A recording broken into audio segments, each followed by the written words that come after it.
Friends, welcome. Chasing History. Stories Behind Lost Legends has a gift for finding the stories we collectively agreed to look away from and then looking directly at them anyway. In the mid-19th century, the world resembled a bizarre carnival where curiosity and cruelty danced a macabre waltz. Picture it, a society that thrived on the bizarre, where being different was less about individuality and more about your next ticket to the freak show. If you had an unusual quirk or a genetic anomaly, congratulations. You were officially the main attraction, ready for your close-up under the flickering gaslights while the audience munched on popcorn, delighting in the spectacle of human misfortune. Who needs reality TV when you can gawk at living curiosities? Welcome to a time when the strange and the sad were paraded for amusement, and empathy was, well, left outside the tent. Julia Pastrana stood at a petite 4'5", a pint-sized powerhouse of peculiarities that had nature's sense of humor on overdrive. She was graced with not one, but two rare conditions that turned her into a living punchline: hypertrichosis, terminalis, which cloaked her body in dense hair, and gingival hyperplasia, resulting in her distinctive jaw prominence. But she wasn't the first one with this condition. Petrus Gonsalvus, a 16th century figure often referred to as the man with the fur, was a remarkable individual who captured Europe's fascination because of his extraordinary condition. Born in the Canary Islands around 1537 into slavery, Gonsalvus exhibited an unusual amount of body hair, which led to his capture and eventual presentation at the court of King Henry II and Catherine de' Medici of France. His life story is both a tale of human resilience and a reflection of societal attitudes toward physical differences during the Renaissance. Gonsalvus became a subject of curiosity and spectacle, yet he also defied these labels by marrying and fathering children, some of whom inherited his rare condition. 2. The details of Julia's childhood remain shrouded in historical uncertainty. Still, we are fairly certain that she was born within the state of Sinaloa, Mexico, in a small village called Ocaroni. According to the colorful oral histories collected by Ricardo Mimiaga, Julia's entry into the world was about as smooth as a circus tightrope act. Her mother either met an untimely demise shortly after Julia's birth, or, in a dramatic turn worthy of a telenovela, might have bolted the moment she caught sight of her daughter's striking features. As for her father, well, he vanished into the ether, leaving Julia to be raised by an uncle, because nothing says family values like being shuttled off to live with the relative who drew the short straw. As fate would have it, Julia found herself under the roof of Pedro Sanchez, Sinaloa's former governor, in the mid-1850s, a setting that must have felt like moving from a sideshow tent to a royal court, albeit a rather peculiar one. Historical accounts suggest that this was the moment she began to blossom artistically, transforming from a living curiosity into a mezzo-soprano vocalist and trained dancer. While most people were busy learning the local gossip, Julia was busy mastering the art of performance, turning her unique circumstances into a stage presence that would leave audiences spellbound. She didn't stop at her native cajita. Oh no, she decided to throw in Spanish, English, and French for good measure. Francisco Sepulveda, the maritime customs overseer in Mazatlan, had a knack for questionable investments, and his purchase of Julia from Pedro Sanchez was no exception. Rumor has it that Julia was already making a name for herself on the circuit, dazzling audiences as part of a traveling freak show. Think of it as the original human carnival, where oddities weren't merely sideshows, but the star attractions. Picture the scene, a raucous tent filled with gasps and giggles, while Julia took center stage, hair flowing and jawline prominent, captivating the crowd with her voice and dance moves. For Sepulveda, buying Julia was like ordering the deluxe package of peculiarities. He didn't just acquire a performer, He snagged a living legend who could turn any dull night into a spectacle of bizarre beauty. Historian Ireneo Paz uncovers a rather bizarre partnership, revealing that Sepulveda didn't just strike a deal with the Sinaloan governor, but also teamed up with Theodore Lent, an American entrepreneur whose taste for the peculiar was rivaled only by his ambition. Together, these two masterminds orchestrated a delightfully macabre business venture, showcasing Julia Pastrana across the United States. In other words, Julia was sold for entertainment. Again. Side note, the historical record leaves us in the dark about Julia's early years, offering little more than whispers of her past and a jumble of generational folklore. We're left with no personal accounts to guide us, making it challenging to sift through fact from fiction. What I've shared here is the most credible narrative based on the evidence at hand, but who knows? Future discoveries might turn this entire story on its head, adding unexpected twists to an already enigmatic life. By December 1854, Julia's name blazed across the marquee of Broadway's Gothic Hall Musical Theater, where audiences flocked to gawk at what the posters called the marvelous hybrid or bear woman. Like Julia, Theodore Lent remains a shadowy historical figure. However, recent scholarship portrays him as a silver-tongued opportunist with fingers in many pies, from auctioneering to sales to occasional forays into the flesh trade, prostitution. Now for a twist in the tale that's as complicated as it is intriguing. What we know for certain is that Lent and Julia tied the knot in November 1855, with a marriage license application serving as the official proof of their union. But beyond that, the details become murky. Was it a love story, a business arrangement, or perhaps a blend of both? The nuances of their relationship remain shrouded in mystery, leaving us to ponder what truly transpired behind the scenes of this unconventional partnership. The marriage certainly caused a stir in the community. Court records show that Lent found himself standing before Justice Lauder, facing a $500 fine and questions about the legitimacy of the union, specifically whether his bride had come to him willingly or through abduction. Contrary to expectations, Lent appeared before the judge on the appointed day, and a news article dated November 11, 1855, reported the matter concluded thus: Trouble about a hybrid. One of the singular specimens of creation in the form of a hairy woman has created quite a contest between the parties having her in charge. It appears that since her arrival to the city, she has been joined in wedlock to a young man named Lent, who disputed the further authority of the agent J.M. Beach. A warrant was issued on Friday evening for the arrest of the alleged husband and his brother. When a partial examination took place and the certificate of the marriage was produced, the ceremony having taken place on the morning of that day. The right of the husband to the wife could not be doubted, and the magistrate could only hold the husband to bail to produce her when he should demand her presence.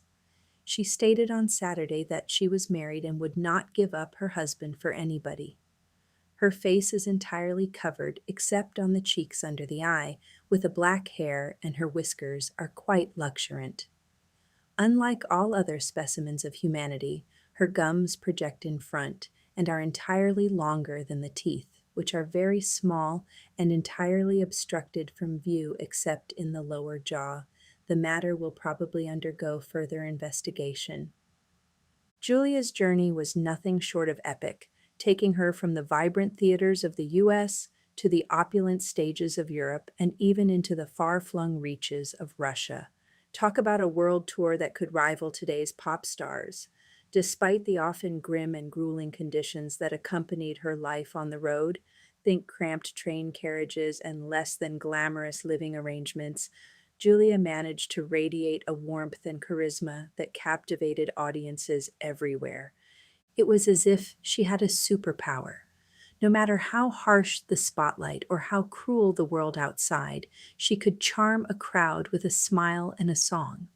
Audiences were drawn not just to her unique appearance, but to the undeniable spirit that shone through, turning what could have been a tragic tale into one of resilience and enchantment. Julia wasn't just performing, she was rewriting the script on what it meant to be extraordinary in a world that often preferred the ordinary. The irony? Her talent was overshadowed by the very condition that made her famous. I find myself questioning the conditions of her performances. Was she afforded moments of respite between performances, time for meals, a chance to breathe? I picture children encountering her, what expressions crossed their faces. And the adults, did they maintain decorum, or did their curiosity manifest as inappropriate commentary? Perhaps, contrary to my assumptions, she received the dignity one human owes another. Most likely not, though. Julia wasn't merely on display, she was dissected by doctors who circled her like vultures, hoping to make the next great medical discovery. They debated her humanity, comparing her bestial characteristics to those of normal humans in hopes of unearthing the link between us and them.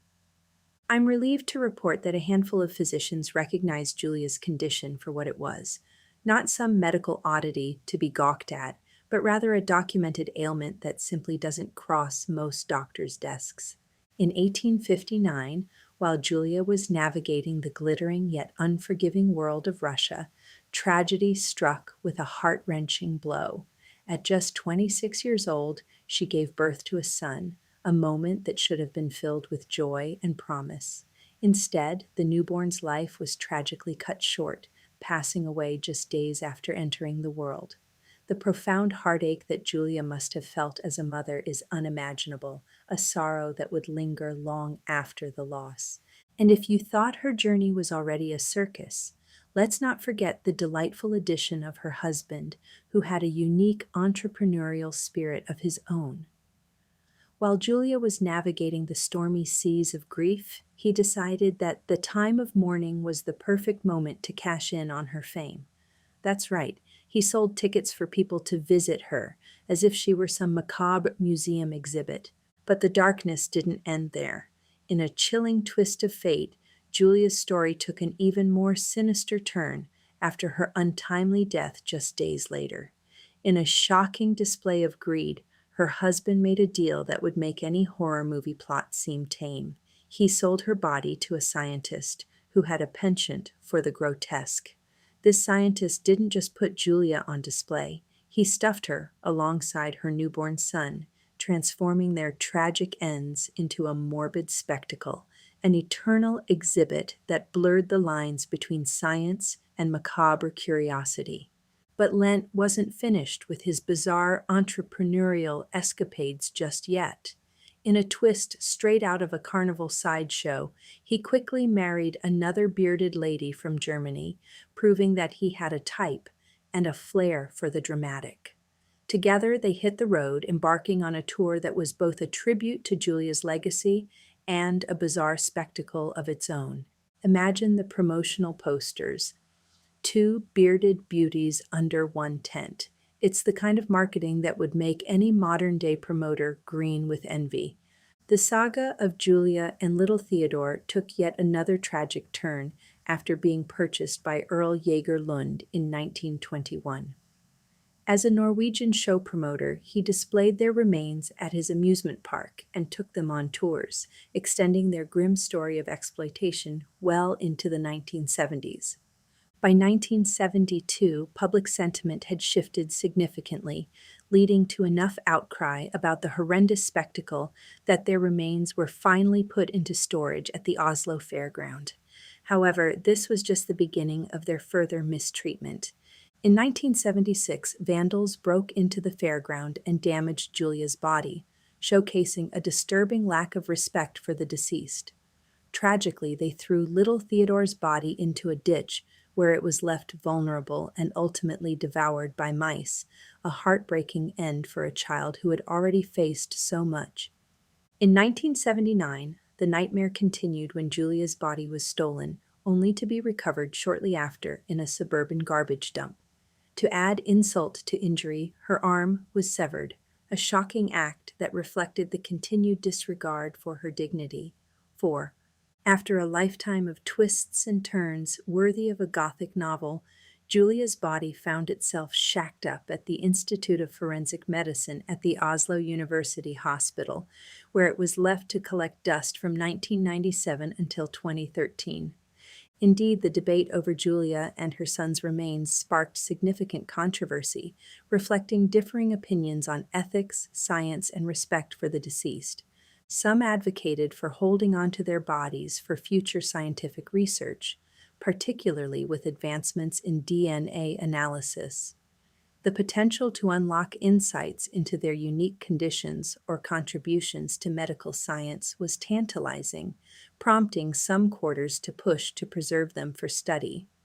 On the other side were those who argued passionately for a respectful burial. They emphasized the importance of honoring Julia and her son's lives and legacies, advocating that they deserved rest after enduring so much exploitation and suffering.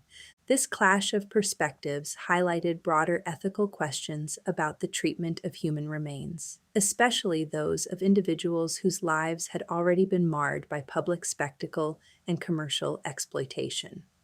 The discussions surrounding their fate reflected ongoing societal debates about the intersection of science, ethics, and respect for individual lives.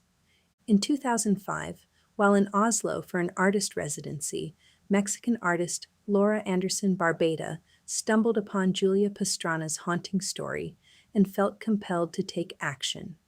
With a heart full of determination and a dash of righteous indignation, she began campaigning for Julia's body to be repatriated to Mexico for the proper Catholic burial that had eluded her for far too long.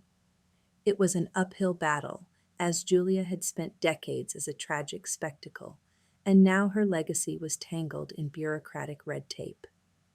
Years passed before Barbada's efforts gained traction, but in 2008, she submitted paperwork to Norway's National Committee for the Evaluation of Research on Human Remains. By then, discussions about the ethical treatment of human remains were gaining momentum, and the committee's eventual admission that Julia likely wouldn't have wanted to be treated as a specimen was a bittersweet acknowledgement. After a lifetime of being paraded around like a carnival attraction, the last thing Julia needed was to continue her bizarre journey as an academic curiosity. In a poignant turn of events, Mexican Ambassador Martha Barsina Koki, stationed in Copenhagen, Denmark, formally received Julia Pastrana's long-awaited coffin during a ceremony at Oslo University Hospital. It was a bittersweet moment, marking the end of a tragic chapter and the beginning of a long-overdue homecoming. The journey to honor Julia was nothing short of ceremonial. Her coffin was flown from Oslo to Paris, then from Paris to Mexico City, and finally to Culiacan, the capital of Sinaloa. Upon arrival, Julia was greeted with military honors, a fitting tribute to a woman who had endured so much suffering. Following her grand entrance, she was whisked away to a military base where a press conference shed light on her tumultuous story. A small memorial service followed, allowing those who remembered her legacy to pay their respects.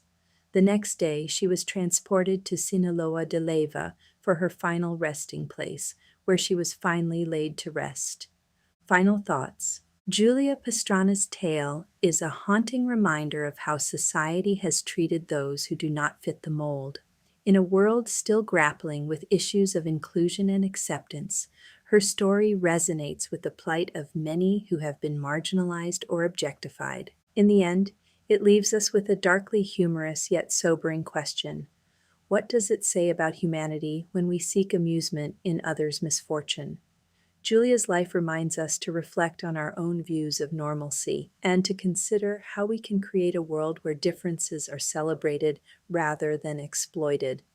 Until next time, friends, keep reading and stay caffeinated.